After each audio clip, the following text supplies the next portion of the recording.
All right. So, welcome again to today's coffee talk, where we will be talking about transition in employment and neurodiversity at work. I'm really excited to have this conversation and open this. And for me, this is a really exciting topic because there is so much change going on in the employment sphere, a lot more acceptance and a lot more initiatives surrounding neurodiversity in the workplace. But before we get started, I want to talk a little bit about accessibility. So part of my job is I want to be as inclusive as possible. So we have all sorts of different learners. We have people with different disabilities in the room today. So something that's really important when we talk about accessibility is that no one person can grant or gatekeep access. So access is something that we do together.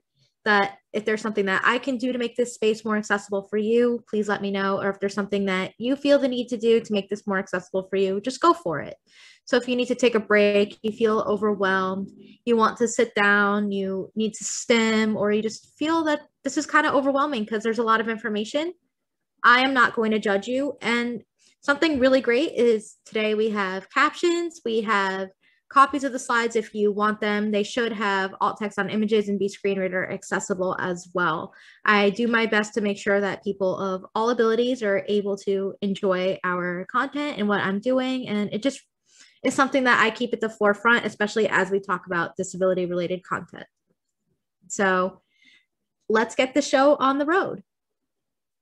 While it is Autism Acceptance Month, and I know that we've had several coffee talks throughout the month surrounding autism, I wanted to give a little bit of an overview. So I know that everyone comes in here with different levels of knowledge. Maybe you work with autistic people often, or maybe you're just curious and learning something about yourself or children or others that you support and know and love.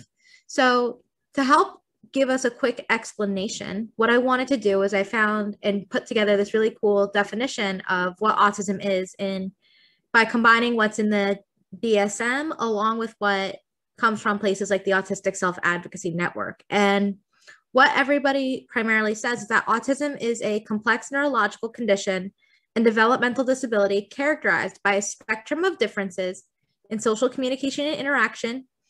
That means that people communicate very differently. So you might have people who are speaking like myself, or you may also have autistic people who use things like alternative and augmentative communication, and they might use an iPad or some other speech device or sign language or something else in order to communicate, or there might be differences with social skills and the likes of that as well.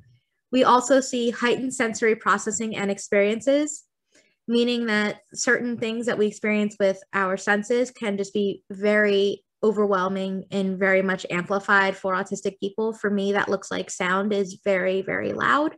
It is a lot to take in sometimes, especially in crowded spaces. So loud and crowded don't go well for me together, especially when it involves something like jazz music.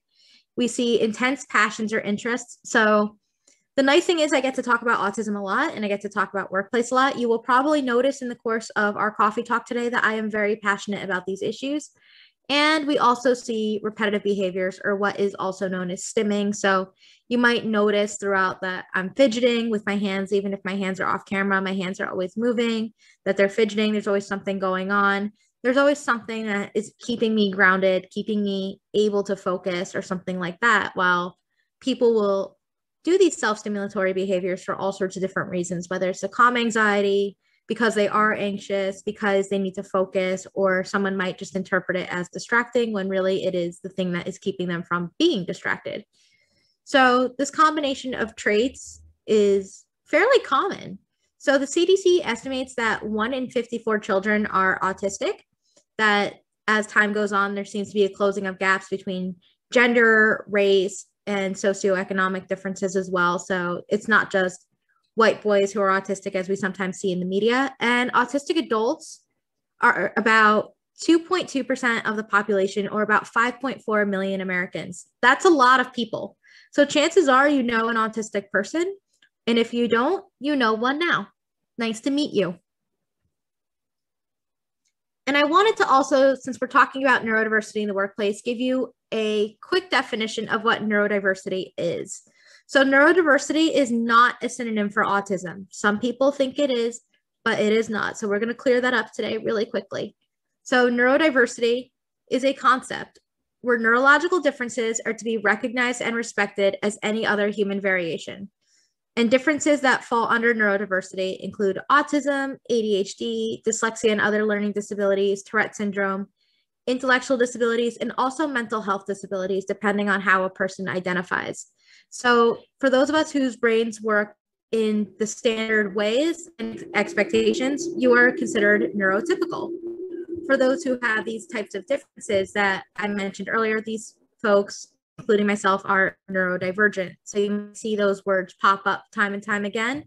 And that's just a quick definition of what they mean when you see them or you hear them throughout today, or if you've heard them in previous coffee talks, or if you hear them next week as well, just so that we have a little bit of understanding of vocabulary and where each of us is coming from as well. Which brings us to the topic of workplace. So when we talk about neurodiversity at work, we have a lot of wonderful benefits. So based on some of the data and some of the reports that we've seen, here's what kind of goes on when we have neurodiversity in the workplace. So on top of the fact we all benefit from working with people who work differently than we do, who have diverse backgrounds, we all do better when we aren't with people that are exactly the same as us. That's just fact. So what was found is when German technology company SAP hired neurodiverse teams, that the autistic employees and other people on those teams created fixes that saved the company nearly $40 million. I don't know about you, but I think that's a lot of money considering I don't think I'll ever see $40 million in my lifetime. 28% higher revenues than companies that do not employ people with disabilities. So basically, that is a nice way of saying companies that do hire disabled and neurodivergent people make more money. Their shareholders get higher returns. Accenture found that. So it is actually good for business. You're not just doing this because it is the nice thing to do. And hiring people with disabilities or who are neurodivergent does not just make you feel warm and fuzzy. But that warm and fuzzy feeling does have some form of influence over the public.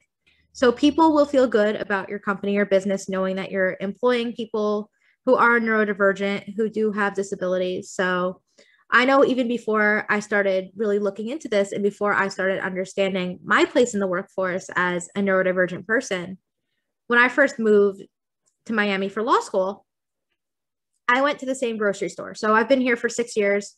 I've gone to the same grocery store for the last 6 years. And my grocery store very much employs people with Down syndrome. And every time I go to my grocery store, there is a young cashier with Down syndrome who I've seen every single time over those last couple of years. And it just makes me feel good about supporting this grocery store, knowing that people with intellectual and developmental disabilities are front and center. They are part of my community. They're part of the workforce. They're not hiding in some basement doing who knows what, that they are genuinely part of my community doing equal work in competitive integrated employment. So for those of you who might have heard that and said that sounds like word salad when you said competitive integrated employment, that is a fancy way of saying that people with disabilities get to work alongside everybody else, that they're not in some separate environment. So that's some of the things that we see that make neurodiversity at work good for not only business, but also those of us who support businesses and buy things or use different services that businesses and organizations have to offer. But despite all of this, we have a huge employment disparity. So autistic people historically are underemployed, meaning that their backgrounds don't always match the jobs that they're hired for, or they're unemployed. So why is this the case? Why do we have these huge employment disparities despite the benefits of neurodiversity at work? And what we seem to find is that traditional hiring practices are biased against autistic candidates, and neurotypical people often misinterpret autistic communication. So you see things like body language being misinterpreted. So like I mentioned earlier, I'm a very fidgety person. Some people who are fidgety might just be interpreted as being distracting or being rude. Sometimes there's a lot of emphasis on eye contact. Eye contact for me is one of those very cumbersome things. What seems to happen is in interview stages and in certain jobs and roles is that we place this emphasis on eye contact as a way to determine if somebody is trustworthy and paying attention. Meanwhile, I'm someone who does better if I can focus on something else, because if I'm looking at you straight in the eye, I will use most of my energy focusing on just doing that rather than listening to what's being communicated to me. We also see gaps in employment for autistic people. So That's a nice way of explaining the fact that sometimes we bounce from different jobs, or we have long periods of self-employment or long periods of unemployment. And sometimes employers think this is really sketchy, but really it's also because of the different biases throughout the system. So we also have issues surrounding disclosure. So is everybody going to share they're autistic? When do they share that? And there's also issues of discrimination, both informally and also under the Americans with Disabilities Act. And finally, what employers cite as one of their reasons that they are afraid of neurodiversity at work is this fear of the unknown. They don't know what to expect. They're not sure what the accommodations process is going to look like. How do we work with somebody who's different than we are? We don't have this experience. And that is something that I'm trying to help kind of demystify a little bit, and something that I understand where your fear is coming from, but your fear is also misguided and it manifests as a form of prejudice. Which brings us to the idea of disclosure, since disclosure is a really big topic within our community and within any disability community. Is when do you disclose, especially if you're a job seeker or you're starting a new job, is when do you disclose? And honestly, the answer is it depends on the person. So some people will disclose in cover letters, some will disclose in interviews, when they have a job offer, or if or when they need an accommodation. So for me, I am very open about my autism. You Google my name, it's the first thing you're going to find out about me more than likely. I can't really hide it. So disclosure for me usually comes up pretty quickly. And especially if I'm doing disability related work, I might disclose sooner than later because it gives me an advantage in the sense that I have a personal connection to this type of work. Therefore, I'm also a good fit on top of my professional background. But the legal answer to this question is a little bit different than the personal and situational answer. So under the ADA, which is the Americans with Disabilities Act, that generally speaking, we don't have to disclose until you need an accommodation. Disclosure is what kickstarts that interactive accommodation process, is that you have to accommodate me because I have X. It's pretty straightforward from there, and going about getting accommodations is something we'll talk about a little bit more as well. But before that, I want to talk a little bit about how we can prepare people to disclose. So something really cool is we can promote self-advocacy with this disclosure idea, because it is a kind of scary thing to do at times, and promoting self-advocacy by discussing and providing resources on both self-advocacy and disclosure is really important. So on the slide, I have a picture of a really cool workbook, especially for young people. It is from the Department of Labor's ODEP. So ODEP is the Office of Disability Employment Policy, and they do all sorts of really wonderful work surrounding disability issues as it comes to the workplace. And I think starting with young people and getting them ready to possibly disclose and ask for accommodations is a really good start. Not even just young people, but if you're new on this disability journey, if you're newly diagnosed, you're seeking a diagnosis, or you have an acquired disability later in life, that starting with different resources to talk about self-advocacy and disclosure is probably the first place I would recommend starting, because how can you advocate for your needs if you don't know what they are? I also wanted to highlight a resource from Virginia Commonwealth University about disclosure decisions. I really like this one because they give a nice 3-step process to disclosure of determining the need, deciding when, and choosing how to disclose. So in this resource, they help you weigh the pros and cons of each different situation. So we talked about that you can disclose in a cover letter, a resume, when you're interviewed, when you have an offer, when you need an accommodation, or just never. And they tell you what the setbacks might be involved in those decisions, and also what the best way to make that disclosure is and how to do it. So I really do appreciate this, and I think this could be helpful for a lot of folks, since it does give different versions of how to disclose and how subtle or more overt that could be. And again, disclosure is a highly individualized process. It is extremely valid if you choose to disclose up front, or if you choose never to disclose. This is all your personal decision. I also wanted to highlight one more resource when we do our do's and don'ts of disclosure, and that is the Job Accommodation Network. So if you are unfamiliar with the Job Accommodation Network, you can find them at askjan.org. It is also funded by the Office of Disability Employment Policy, and they have all sorts of cool stuff that is related to every different disability, it seems like. And they have some really great stuff about interviewing autistic people for jobs and also about disclosure. I just wanted to point this out since this is a really great starting point, I think, for anybody who is new to talking about jobs, disability, autism, and even just neurodiversity at work. Which brings me to preparing autistic people for interviews. So I learn something new every time that I talk about interviews or I work with people in HR, recruiting, that they always tell me that there are very specific things that they look for and judge candidates on. So sometimes the questions that they ask are not super straightforward, or they will judge on some arbitrary standard on top of whether or not somebody is qualified. So recently today, I learned about something called the peanut butter and jelly test, which I've never heard of until this morning. And what that works like is that an employer in an interview will ask about how you make a peanut butter and jelly sandwich. And I was like, I can't believe that's a real question. And they're like, and this recruiter was explaining to me that former recruiter was explaining to me that this question gets asked to see how somebody thinks and how much detail that they're going to give. While someone who, like me, might find that a very difficult question to gauge and think, why are they asking this? Why do they care how I eat my sandwich? And meanwhile, they're trying to judge a very specific skill that isn't really spelled out rather than like describe how you would make a sandwich. They're just saying like, why would you do, like, how do you do that? It just doesn't make sense to me. But that's something that I have learned about. So there are really specific things that we're being judged on.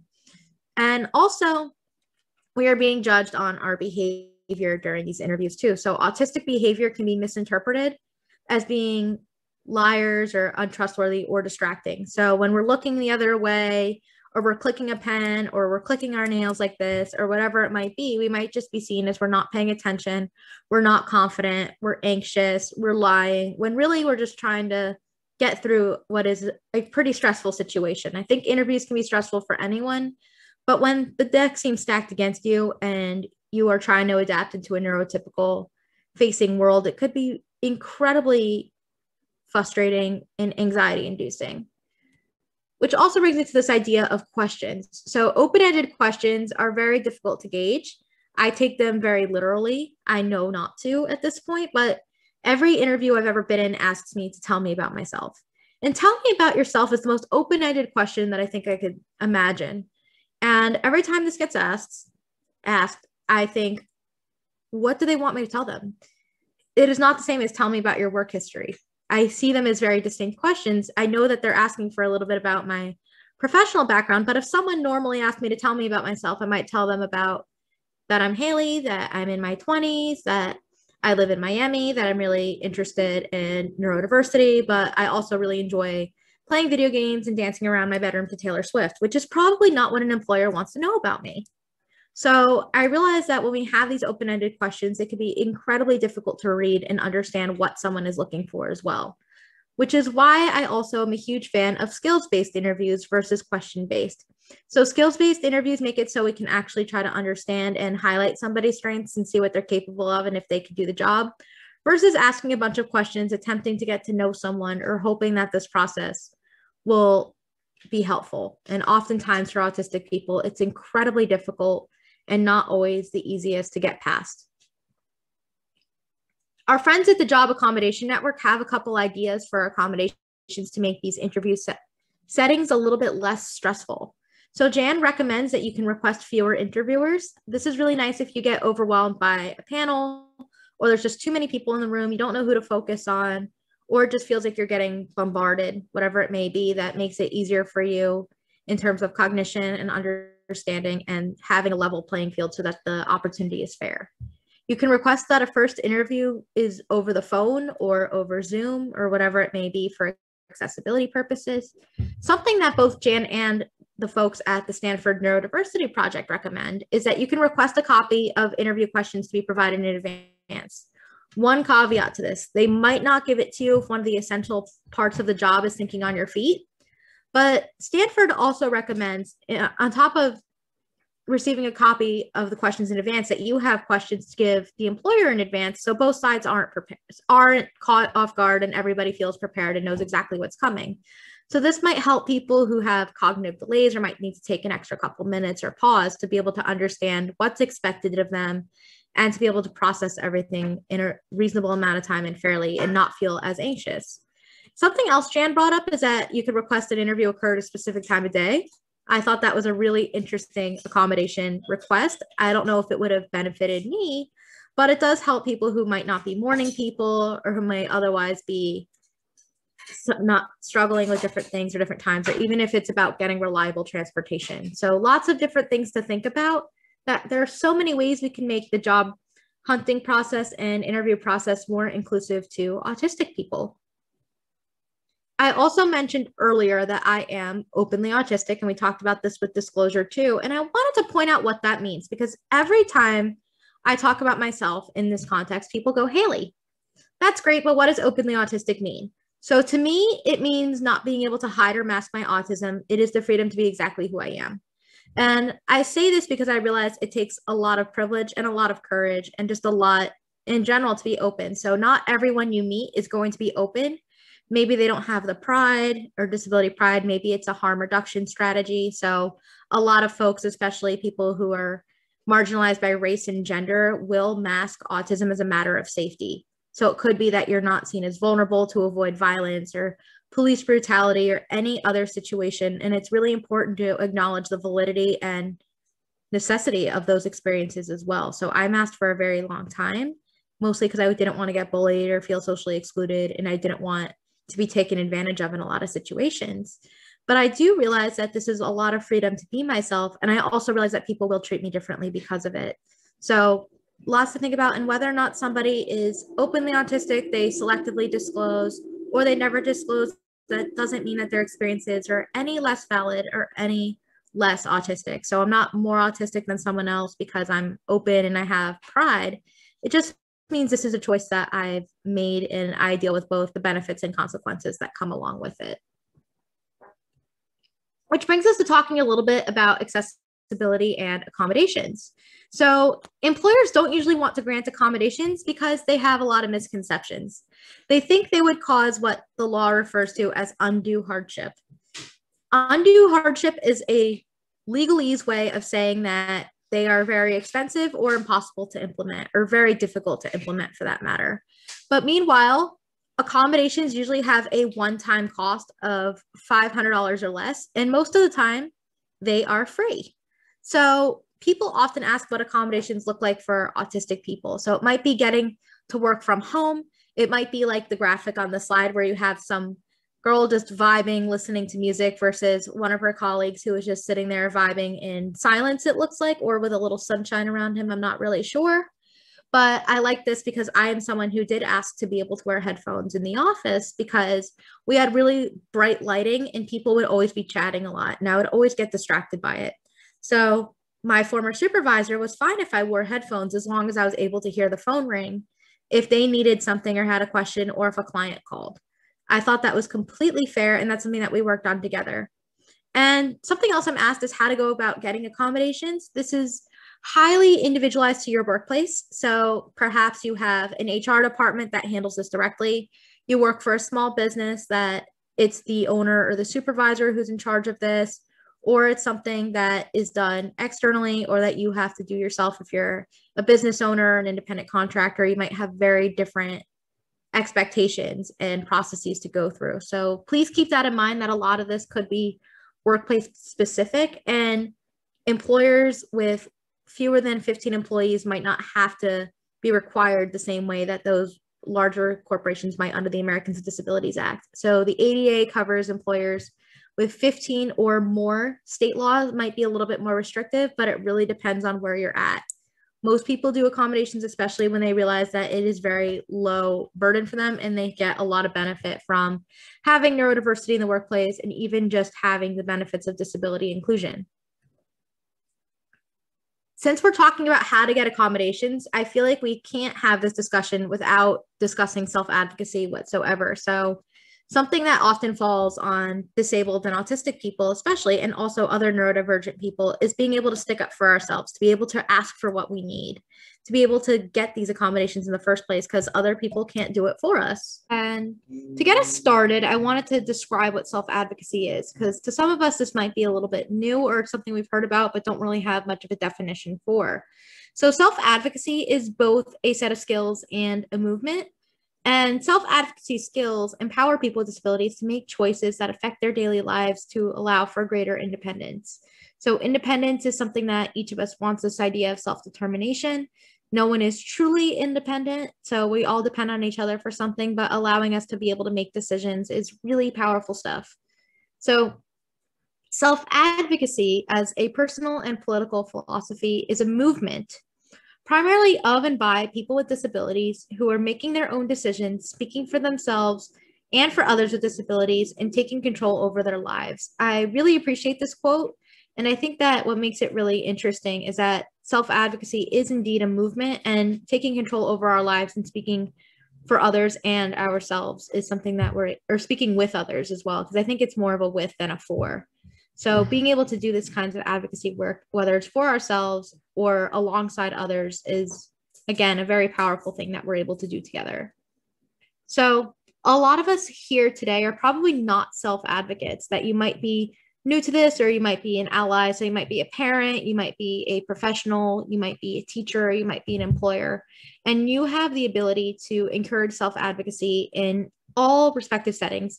So it can be as simple as when a kid tells you what they want to eat for a meal, that we help honor that choice and we help them have those skills and able to be able to do so.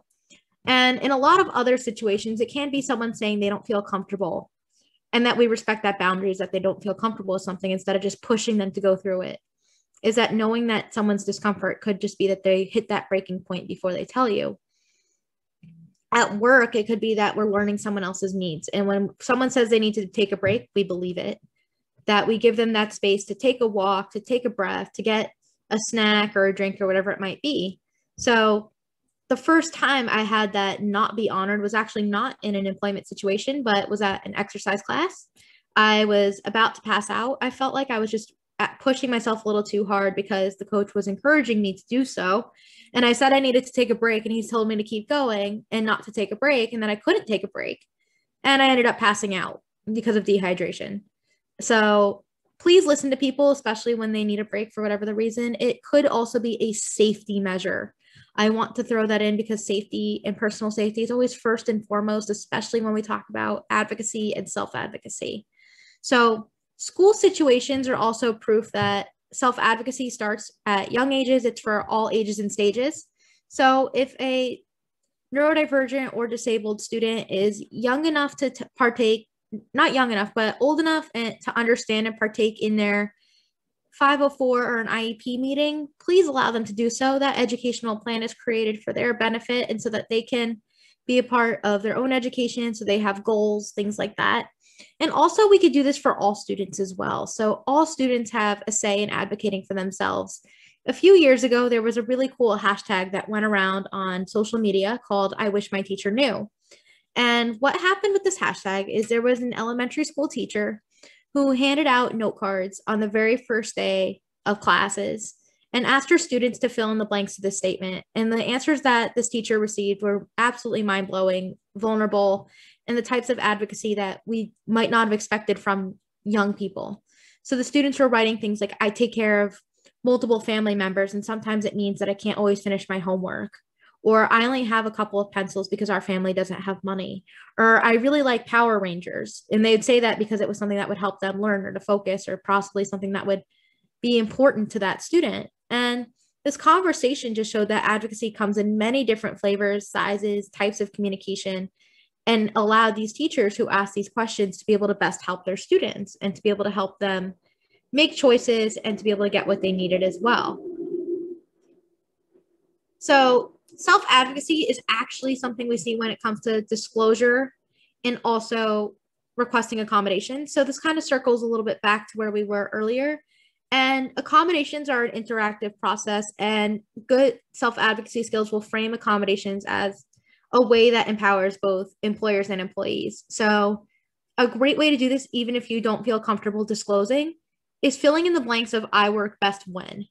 One of my friends is a law student, and she has ADHD and taught me about this, and I can't look back ever since she taught me this. Is saying something like, I work best when you give me clear instructions. It doesn't disclose my disability. It doesn't give more information about it, but it does frame that request in a way that you might not have to go to HR if you don't feel comfortable, or just saying that you do a better job at your job if you get clear instructions and there's no ambiguity in play. But if you are doing more formal disclosure as well, something really important, and this goes for the person being disclosed to as well, is deciding who needs to know. So when you tell someone that you're autistic, especially at work, decide who needs to know. So it might be your supervisor or it might be HR, depending on where you work. And sometimes that might not be your colleagues. So for me, I didn't love when my colleagues knew too much, because then they thought I was getting special treatment or they had to act differently around me when they did not. I would prefer to be treated as humanly as possible, because all of us deserve that. And if someone discloses to you, on the flip side, you can always ask who else knows, or if there's anyone else you would like to share on behalf of that person. Because sometimes not everyone knows that you might be being told just to receive accommodations, or because they just want you to have that information, or it's just a fact of life, like with me, that everybody knows. But when there was a time that the only people I would tell were teachers or people who needed to know, like medical professionals, not much more. And I think having that who needs to know at the back of your hand as a self-advocate, and also as someone who might be on the other side of a disclosure, it's really important, because you don't want to out somebody without their permission. You don't want to make somebody uncomfortable. You don't want to subject someone to possible harassment or bullying, or just feeling othered in some way, or stripping them of that self-advocacy opportunity to disclose as they see fit.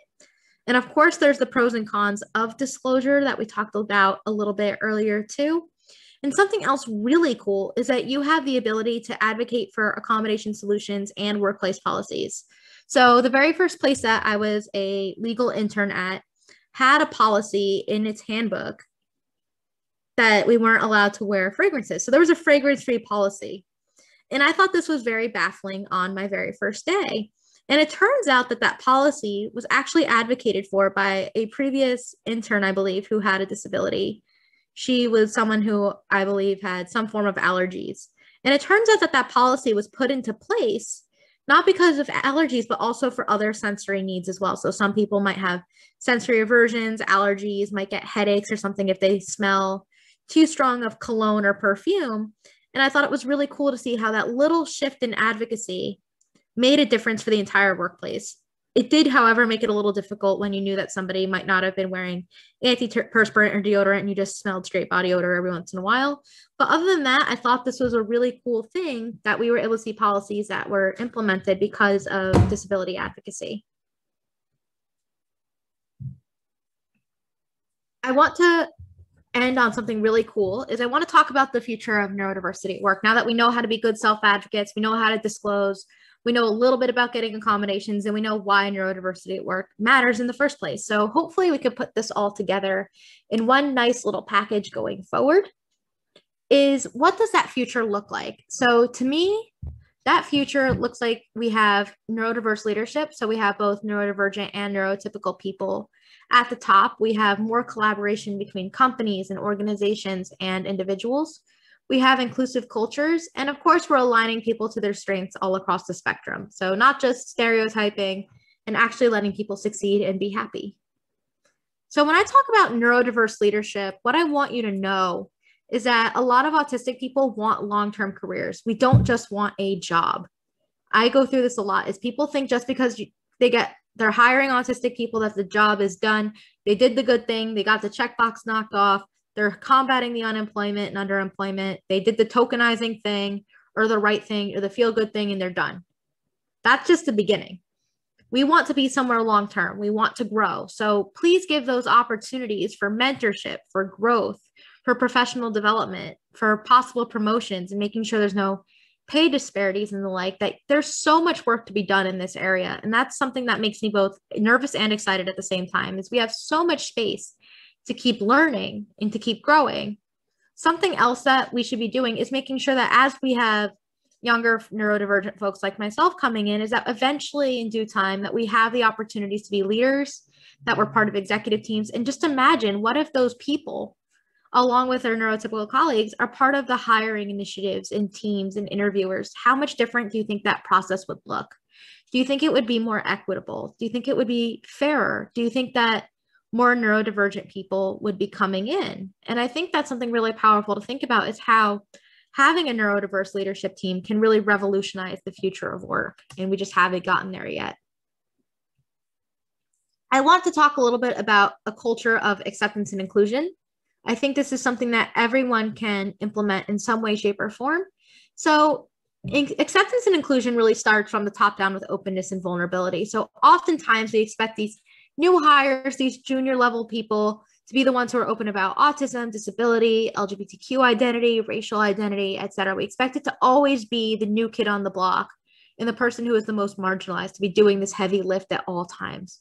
It should be the other way around, that people who are in positions of authority, people who have power, and who might be perceived as having something to lose are the ones who are being open with their personal stories. Maybe they don't have that exact same experience, but being open about a similar experience or another marginalized experience that they have can really make a difference. So I taught a college class last semester, and my college students knew that I'm autistic. They felt very compelled to share a lot of very personal things with me, especially my neurodivergent students, because they had never seen a neurodivergent professor before or a teacher. And it really meant a lot to them to have someone that they connected with in that way. And they also just thought it was safe to be open. Even if they weren't receiving accommodations in my class, they still felt the need to not just tell me, but to tell their classmates, like, hey, I also have ADHD, blah, blah, blah. And they would share these types of things because they felt comfortable because I shared it and they perceived me as an authority figure. Something else that we see, especially in bigger organizations, are resource and interest groups for employees. So these are employee-led initiatives that revolve around a certain topic. Some big companies have neurodiversity initiatives. Others have disability groups with a subgroup for neurodiversity. It's really fascinating to see, because then you see parents and allies coming together along with neurodivergent and disabled people too, in order to make the workplace more inclusive of these groups as well. We can also match people to the things that they're good at. So please don't focus on the stereotypes, especially with autism. It really gets frustrating when I get matched to do tech tasks every single time, because I am not a technology guru as much as I wish that I was. Even today, I really wish I was a tech person. It unfortunately did not shake out that way. I went to law school to avoid doing math. Please don't match me on the super data heavy math type things. Something else we can do is have this open communication. So we talked about accommodations as an interactive process.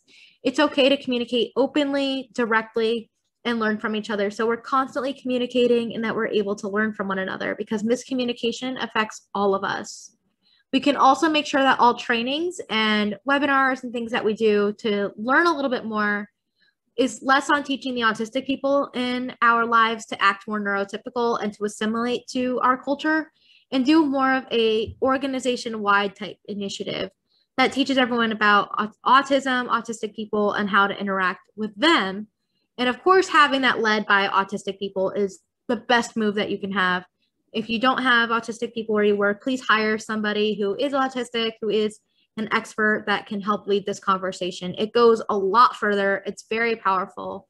And I often say, even when I get to present on workplace like I am today, getting to lead this conversation a little bit, it's really powerful to have it led by an autistic person. And I really am grateful that Paige and Maura had me today because of that. Is it's one thing for someone else to tell me how to interact and how to be an advocate, but it's another hearing it from someone who has that lived experience as well. I also wanted to bring a little bit of attention to focusing on strengths with this graphic that is from the University of Leeds. I believe it's also in conjunction with Autism Speaks here, but it's the strengths of different autistic people as well. Rather than just focusing on the deficits of disability and neurodivergence, we should focus on things like a person's attention to detail, their focus, their observational skills, how they absorb and retain facts, their visual skills, the level of knowledge that they have, their different approaches to things, how creative we are, that we're resilient, and we're accepting of others. And I think above all is that we have integrity. So I know from my experience as well, and from many other autistic people, we're very honest, we're funny, we're loyal, and we're committed to doing a good job to the places that accept us. And I know that if you take, if not even if you take a chance, but if you give us the chance and you are accepting and inclusive and genuinely committed, we will be equally, if not more committed, right back to you. I want to continue this conversation further I know that not everyone feels comfortable asking questions in chats or might feel uncomfortable or have something more individualized that you would like to share. So I have my information for you if you want to share something outside of a Q&A session. So to keep this conversation going, you can always say hello to me on Facebook, Twitter, or Instagram at Haley Moss Art, or you can send me a hello email at haley@haleymoss.net. I thank you again for listening to me today, and I hope that we can work together to bring neurodiversity to the workplace and fight for more inclusive and accessible environments together. Thank you.